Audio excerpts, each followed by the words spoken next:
Hello everyone, welcome back to my channel. Today in this video I'm going to talk to you about how I organize my task baskets for my 4-year old who's in kindergarten right now on a weekly basis.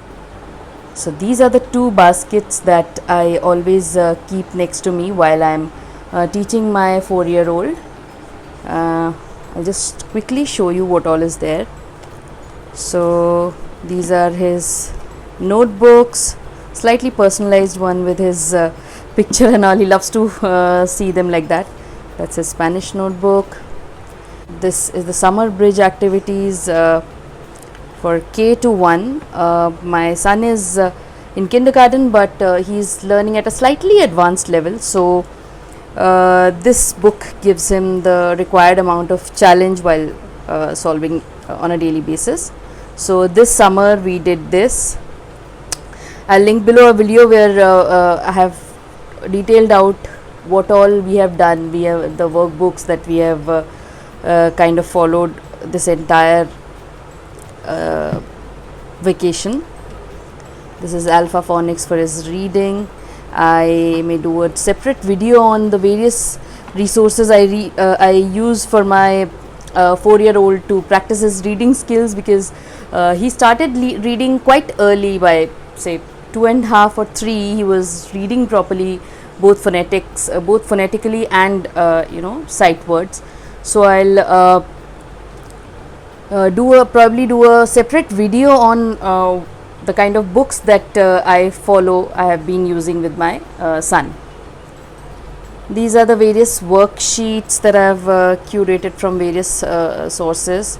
I kind of mark them so that becomes easier for me to search through it.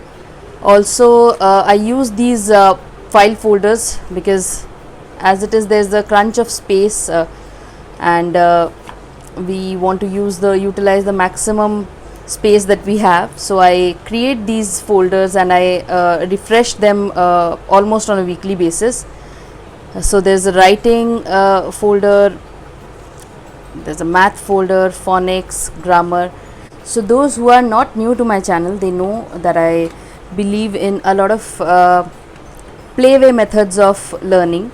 So that doesn't go with doing a lot of worksheets on a daily basis, because then it kind of the child's interest level kind of goes down. So I use these file folders also to make them look like a game for him. So I put these sheets inside and I use this folder with a marker where he just has to put the correct answer. Or what I do is I create cards like these. I've just written and laminated it. So the child has to identify the correct answer and match it like this.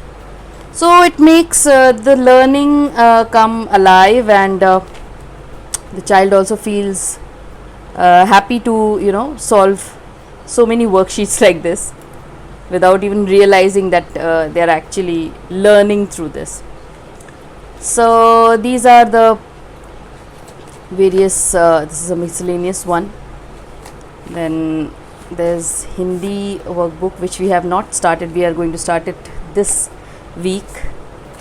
These are school worksheets. There's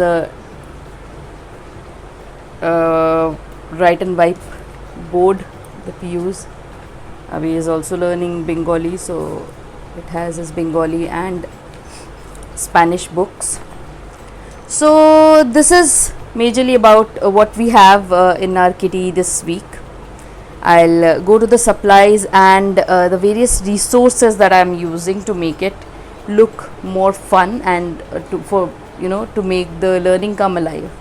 So this week Abir is going to practice his time by the hour and half hourly. So I'm going to use this clock which I bought, which Abir got as a birthday gift. It's best to teach your kids things in a play way, like I always say. Then there is a map of India. We aim to finish all the states and solve the puzzle of India. And for reading we have these Bob books, Advancing Beginners Set 2, and these keywords books which he has already read once, but we are going through all the difficult tricky sight words again, so that there's a fluency in his reading. And this is my daily flashcards basket, where we go over all his basic concepts of color, shapes, various musical instruments that he loves. Then there are flags and GK based flashcards. These are mostly flashcards that I have created myself.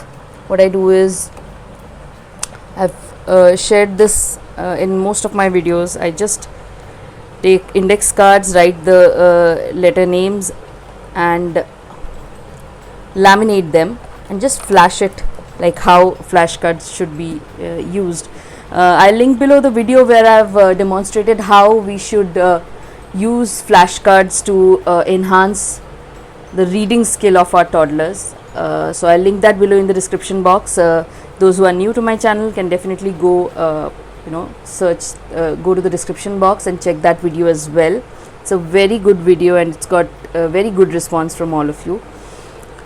Moving on, I'll quickly show you the supplies that I'm using this week. So these are the markers that we are using for the marker board that we use while solving our doing various activities. A set of pens and pencils and erasers. Recently we have started doing a lot of cut paste activities which he is thoroughly enjoying, so I'm going to continue that. What we do is we just solve the worksheet and we cut the worksheet into a smaller piece and we paste it on our in our work in our notebook. I'll show you somewhat like this. So that makes learning more fun for the child. And here for math, and this week we are also doing a lot of sums like addition. So I have these wooden numbers as manipulatives. Kids really love it when we teach them in a way where learning comes alive. So these are some dinosaur, if you can see here, some dinosaur erasers.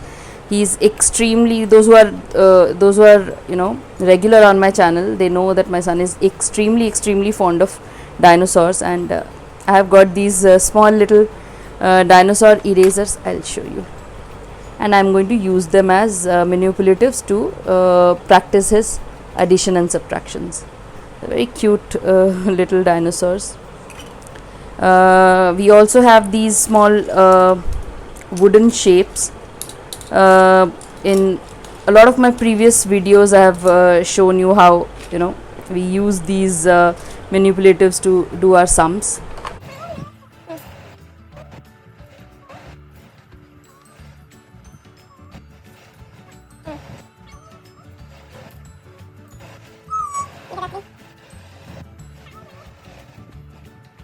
Very good. Next sum. Next sum.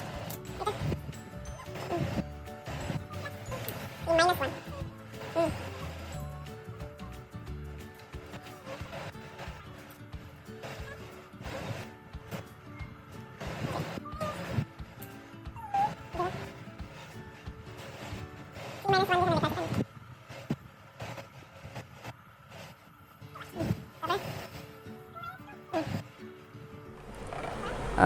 For a lot of our activities where we use workbooks and worksheets, we prefer using color pencils instead of color crayons or anything, because it's more convenient and it's really good for your writing skill to it helps in making your handwriting better, and it's a good fine motor skill as well to master. It's a great resource. I am extremely fond of color pencils. So these are overall what we are using this week, and there are other things which I have shown in my previous video which I store in my regular boxes like the school supplies, writing, coloring, and activity resources, where we store a lot of fun activities for the child to explore through the week. And majorly it's going to be somewhat like this. And thank you so much, and if you like my video, please do hit the thumbs up, and if you love it, please subscribe to my channel, and do let me know your specific ideas, how you manage homeschooling, how you manage educating your child at home. Thank you so much for watching this video. Bye bye.